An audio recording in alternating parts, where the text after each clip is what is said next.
Wow. Seperti itu, Mbak Nadia yang cantik. Jadi sebenarnya ini bermula dari pengalaman pribadi ya. Iya. Untuk diri sendiri dulu, lalu kita mungkin bisa membantu orang lagi. Apalagi sudah langsung pengalaman sendiri nih. Biasanya kita kan belajar suka nih, tujuannya pengen ke sesama. Tapi ya walaupun itu bermula dari diri kita, pasti kita pengen salurkan juga buat teman-teman di sana. Nah sebelum ini aku mau nanya nih, kan di luar negeri banyak ya kayak Gen Z, mungkin ibu-ibu yang baru menikah ataupun di pertengahan jalan tiba-tiba katanya ada baby blues kah? Pokoknya baby banyak sekali penyakit, bukan penyakit ya bilangnya ya.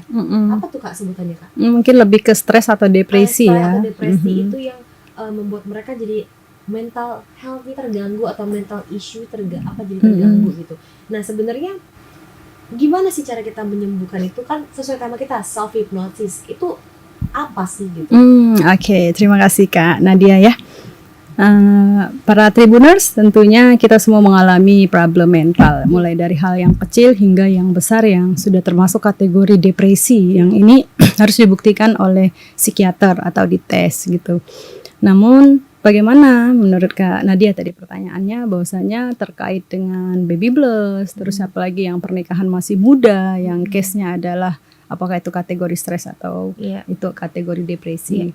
Untuk self hypnosis itu bahasa Inggris ya, artinya itu self itu ke diri. Nah, hipnosis itu bagaimana kita bisa mengolah diri kita, menghipnosis diri kita, mensugesti diri kita untuk bisa menyembuhkan diri sendiri tanpa seorang terapis. Nah, berbeda dengan hipnoterapi. Hipnoterapi itu dibantu oleh terapisnya. Nah, tetapi dia juga nantinya setelah hipnoterapi atau seorang hipnoterapis membantu si klien itu nanti bisa dipasang anchor. Anchor itu kayak satu sugesti yang ditanamkan di bawah sadar melalui teknik hipnosis.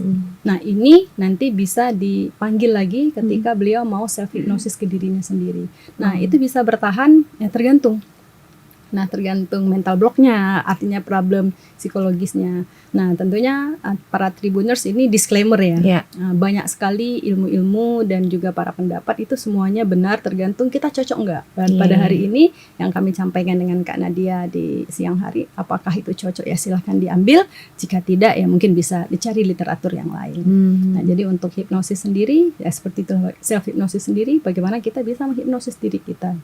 Kalau terkait dengan baby blues itu ada namanya golden age, masa pernikahan, nikah muda ya. Nikah muda. Nah, kenapa dia bisa terjadi seperti itu? Kebanyakan orang itu pada saat dia sebelum menikah kan dia bebas merdeka. Betul. Dia diurusin mamanya, diurusin ya, keluarga ya, dan mau apa-apa bisa dapat, mau ngapa-ngapain bisa. Nah, ketika dia menikah, dia harus menjadi ibu dan juga menjadi istri dan juga menjadi pembantu. Betul. Keren jadi pembantu ya. Ya semualah, dia masak, dia nyuci, dia segala-galanya.